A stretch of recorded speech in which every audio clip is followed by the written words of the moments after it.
अच्छी वार्तालाप हुई, प्रदेश के मुद्दों पे हुई, सरकार को लेके भी। वो जानना चाहते थे कि आप लोग कैसे आशान्वित हो, आपको कैसे लगता है कि आपकी सरकार बनेगी। तो हमने कहा कि जिस तरह हमारे साथ धोखा और छल हुआ कमलनाथ जी के साथ, वो जनता ने देखा, इसलिए हमें पूरी उम्मीद है कि 18 में भी लोगों ने माना था और अभी भी लोग उनको वो ज़रूर स्नेह देंगे।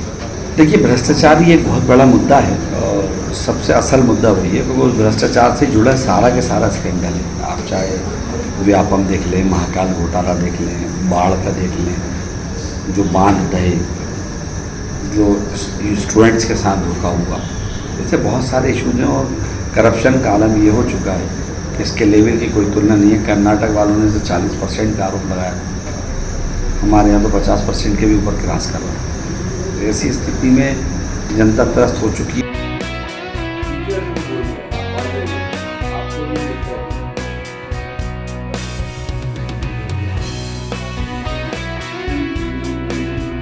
अभी आदरणीय जी से बात हुई कोठारी जी से, निश्चित तौर से वो समाज के विषय में, प्रदेश के विषय में जो सोचते हैं उस विषय में चर्चा हुई और किस तरह से कांग्रेस आगे काम करे, किस तरह से मुद्दों को आगे लाया जाना चाहिए, उनके विषय में जो उनकी चिंता है उस विषय में।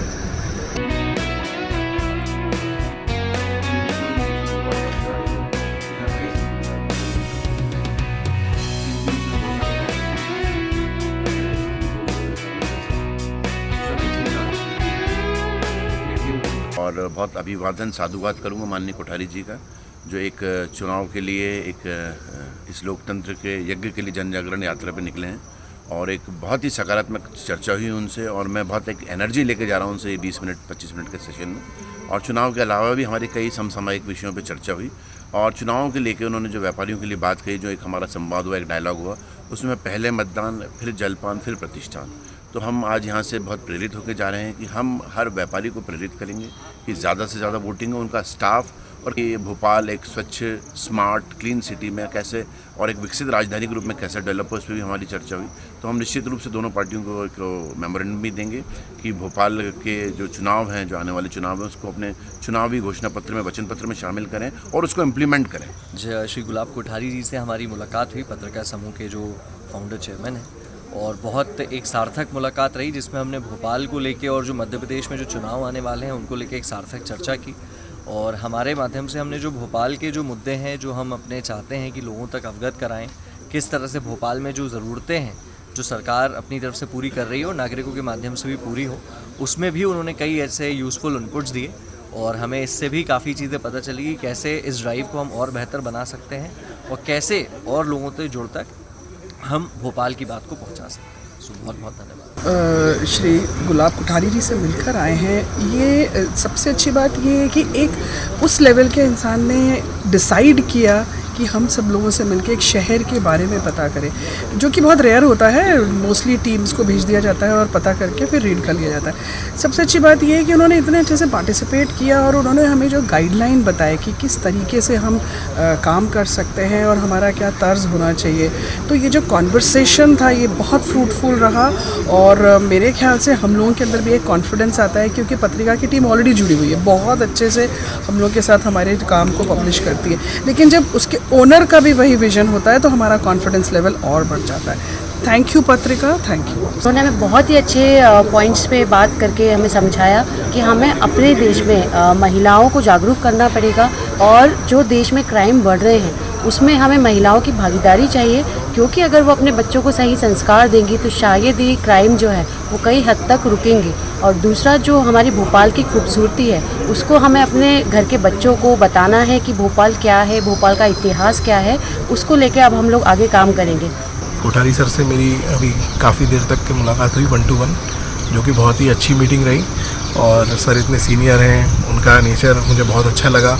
सर ने काफ़ी चीज़ें हमारे से भी हमारे बारे में जानी, अपने बारे में बताई और ये एक बहुत ही अच्छा प्रयास है सर का कि भोपाल के जो लोग हैं, जो इन्फ्लुएंसर्स हैं, जो स्टार्टअप के लोग हैं, जो इन्होंने किया है, तो उन सब से वो इंटरेक्शन कर रहे हैं, उनके विचार जान रहे हैं और कैसे मिलकर के हम शहर के लिए, देश के लिए, प्रदेश के लिए कैसे हम अच्छे कार्य कर सकते हैं, इसको लेकर के काफ़ी चर्चा हुई और जो कि काफ़ी सार्थक चर्चा थी। और मुझे आशा ही नहीं बल्कि पूर्ण विश्वास है कि हम साथ में मिलकर के कुछ बहुत अच्छे कार्य करेंगे भविष्य। सर का जो मेन सर का फोकस मुझे लगा, सर का उद्देश्य ये है कि जो आज का यूथ है उसके लिए हम क्या कर सकते हैं, और यूथ के जो आज का यूथ का जो डायरेक्शन, कई जगहों पर यूथ का डायरेक्शन सही नहीं चल रहा है, तो वो उस चीज़ को लेकर के हमारी चर्चा हुई कि हम किस प्रकार से, जैसे कि एक बेरोज़गारी भी एक मुद्दा है कि बेरोज़गारी को लेकर के भी हम किस प्रकार से कार्य कर सकते हैं, और यूथ जो कि सही डायरेक्शन में कार्य करें।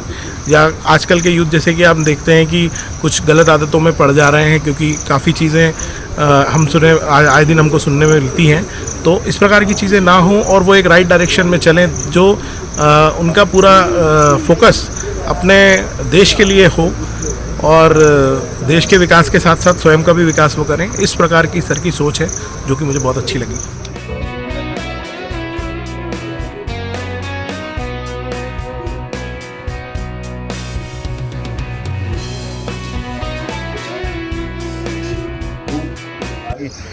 जो यहाँ पर वो है भोपाल का डेवलपमेंट प्लान है, वो डेवलपमेंट प्लान ही 2005 से नहीं आया, सिर्फ राजनीतिक विवादों में फंसा हुआ है। इंदौर का प्लान आ गया, उज्जैन का आ गया, लेकिन भोपाल का मास्टर प्लान नहीं आ रहा।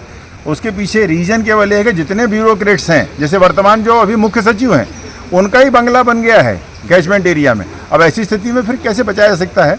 तो उनसे अनुरोध किया गया कि भोपाल मास्टर प्लान को लेकर के आप एक मुहिम उठाइए, और चूंकि इस पत्रिका के जो मुहिम रहेगा उसका एक इम्पैक्ट पड़ेगा, तो ये बातें एड्रेस हो पाएंगी पब्लिक में। अंत में आप अपना परिचय दे दीजिए। डॉक्टर सुभाष सी पांडे, मैं पर्यावरण बिंदु पर चर्चा हुई। विशेषकर मास्टर प्लान को लेकर चर्चा हुई, जिसमें बाबूजी ने ये बताया कि किस तरह उन्होंने राजस्थान में मास्टर प्लान को लेके सारे कोर्ट के केसेस एक नज़ीर बनवाया है। उसी तर्ज पे हम भी मध्य प्रदेश में कोशिश कर रहे हैं। भोपाल का मास्टर प्लान अभी प्रस्तावित है, जो कुछ प्रभावशील लोगों के कारण आ नहीं पा रहा है, तो हम भी कहीं ना कहीं उसी केस का आधार बनाते हुए कोर्ट में भी जाएंगे और मास्टर प्लान पे ज़्यादा से ज़्यादा और भोपाल की खूबसूरती के लिए जो भोज वेटलैंड है उसके संरक्षण के लिए पूरा काम करने का हमने उनसे भी वादा किया है और उनसे भी पूरा सहयोग मांगा है। बाबूजी से चर्चा हुई हमारी, एक तो जो जंगल कट रहे हैं उसके बारे में, और विकास के नाम पर जो वृक्षों को काटा जा रहा है उसके लिए हमारी चर्चा हुई कि इस तरीके से हम जिन वृक्षों को बचा सकते हैं, छोड़ सकते हैं, उनको भी जो है वो काट दिया गया, जिनको नहीं काटना था। इसी तरीके से जो है मेरी उनसे चर्चा हुई खंडवा से बरहानपुर क्षेत्र की, और खंडवा से बरहानपुर क्षेत्र में जो है वो उन्होंने कहा कि मैं खंडवा से आगे जा ना सका। उसका रीज़न कि सड़क इतनी ख़राब है कि हम आगे नहीं पहुँच पाए। 45 किलोमीटर का जंगल पूरा काट दिया गया। पत्रिका ने उठाया है उस मुद्दे को। मैं 7 साल से वहाँ पे लड़ रहा हूँ और 45 किलोमीटर का जंगल कट गया। मंत्रियों से लड़ा हूँ मैं वहाँ पे, पट्टे नहीं बटने दिए मैंने वहाँ पे। इस तरीके से काम किया है। पत्रिका का सहयोग करेगा और हमें मिलता रहेगा, तो ये वन जो है बच जाएंगे। पत्रिका के समूह के संस्थापक श्री गुलाबचंद कोठारी से बहुत सौजन्य भेंट हुई और सहृदय और सहज रूप से उनसे मुलाकात हुई। विशेष रूप से जब हमने भोपाल के बारे में उनसे बताया तो हमने ये पाया कि अधिकांश समस्याओं के बारे में उनको पहले से ही जानकारी थी और उनके निराकरण की जो उनकी अदम्य इच्छा थी। और उनके बातचीत के दौरान एक बात विशेष हमको उनके द्वारा प्रेरणा के रूप में प्राप्त हुई कि हम लोगों को किसी भी समस्या के निदान के लिए हमें स्वयं आगे आना पड़ेगा, और कोई भी लड़ाई है चाहे शासन के साथ, प्रशासन के साथ, या अतिक्रमणकारियों के साथ, या ऐसे व्यभिचारियों के साथ, तो उसके लिए हमें स्वयं आगे आना पड़ेगा।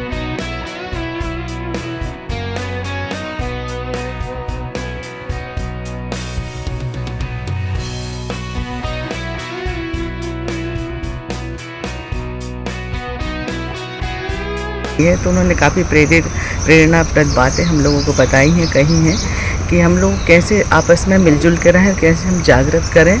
और आज जो सीट्स हम लोगों को रिजर्व हुई है तो योग्य महिला कैसे उस पद तक पहुँचें। बहुत ही अच्छी खूबसूरत मुलाकात थी। इन्होंने हमें बहुत अच्छा गाइड करा और हमारा आपस का जो तालमेल और बातचीत थी बहुत अच्छी, मतलब उस पर कंक्लूजन पे भी पहुंची। और एक दूसरे से हम लोग मत भी रखते थे कि हमें किस तरीके से महिला को आगे लेके आना है। तो बहुत अच्छी खूबसूरत मुलाकात रही और आगे भी हम उस विषय में हम काम कर भी रहे हैं और करते रहेंगे। शहर को ऊपर लाने की कोशिश भी कर रहे हैं, महिलाओं को जागरूक कर रहे हैं कि आप अपनी ड्यूटीज़ को समझें, अपने काम को पहचानें। शहर और इस देश को अगर आगे करना है तो अपनी वोटिंग भी ज़रूर करें। तो काफ़ी सजेशंस उन्होंने दिए कि कैसे हमको आगे और काम करना चाहिए और इलेक्शंस के लिए हमको क्या करना चाहिए, वो सब उन्होंने बताया। हम लोगों को बहुत अच्छा लगा उनसे मिलकर।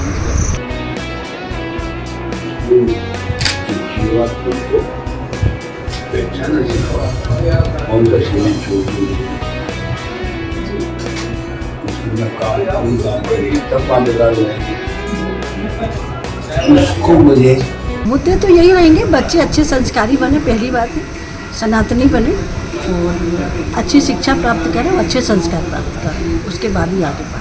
संस्कार अपने पास है तो सब कुछ है। हमारी सार्थक चर्चा हुई। उन्होंने विभिन्न मुद्दों पर हमसे बात की। जो भी 18 दिन कृषकों की, व्यापारियों की जो प्रदेश व्यापी हड़ताल चली, उस संबंध में भी इन्होंने पूरी जानकारी ली कि इश्यूज़ क्या हैं। हम लोगों ने भी उनको बारीकी से इश्यूज़ बताया कि ये हमारी समस्याएं हैं और इस तरह से इसका हल निकाला जा सकता है। उन्होंने पूरा आराम से एक एक चीज़ सुनी, एक एक इश्यूज़ पे चर्चा की।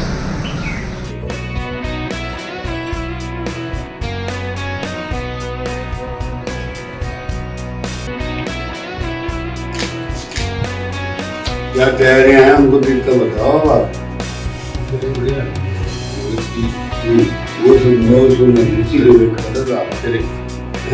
नहीं, मैं पत्रिका समूह को और कोठारी जी को बधाई और शुभकामनाएं देना चाहूँगा कि कोई पत्र समूह इस तरह से जनगण मन यात्रा निकाल कर क्या भावनाएं की, क्या भावनाएं निकाल की, क्या भावनाएं हम इस तरह खरगोन और पूरा मालवा करके भोपाल आए, ये स्वागत योग्य है। क्योंकि मैं सोचता हूँ कि पहली बार मैं ये 40 साल से पॉलिटिक्स में किसी समूह ने ये काम किया हो, पहली बार। तो इससे पत्रिका समूह की भावनाएं जानने को मिला और हमारी भावनाएं हमने जानी।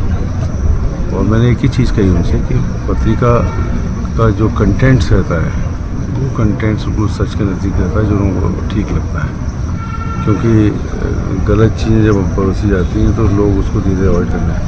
तो पत्रिका की जो लोकप्रियता बढ़ रही लगातार, उसकी वजह यही है कि उसके कंटेंट सच के नज़दीक होते हैं और वो चीज़ें बताई जाती हैं जो बाकी जगह देखने को नहीं मिलती। तो निश्चित तौर पर वो है।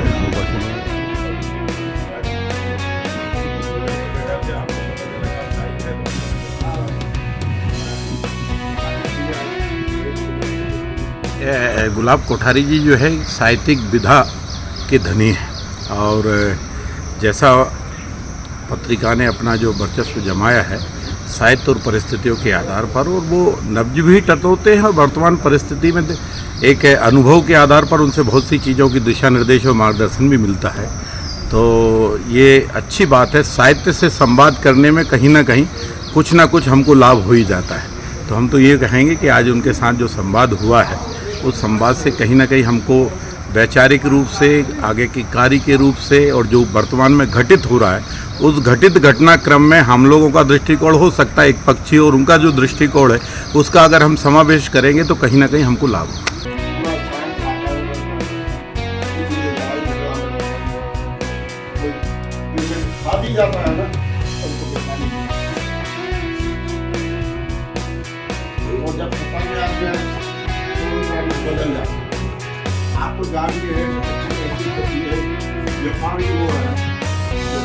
जो भी व्यापक समस्या थी हमने उनको उनसे साथ शेयर की और उनकी तरफ से हमको आश्वासन दिया कि पत्रिका के माध्यम से हम आपका जो भी दिक्कत व्यापारियों होगी वो सरकार तक पहुंचाएंगे।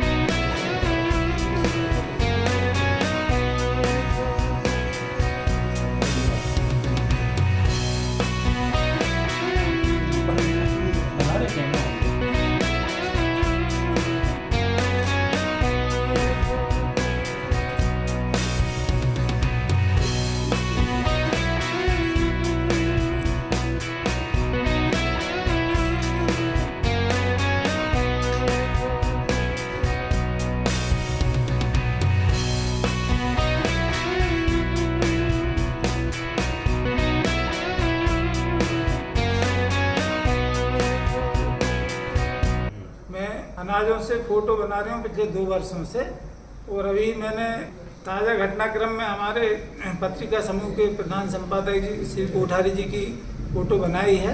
ये 1 साल से लंबित थी, उनसे भेंट हो नहीं पा रही थी। मुझे अभी उनकी यात्रा का पता चला तो मैं कार्यालय के सहयोग से यहाँ भोपाल आया हूँ फ़ोटो देने। और इसमें चूँकि भारत एक कृषि प्रधान देश है, इसलिए अनाजों से मैं फ़ोटो बनाने के उद्देश्य को मैंने चुना है।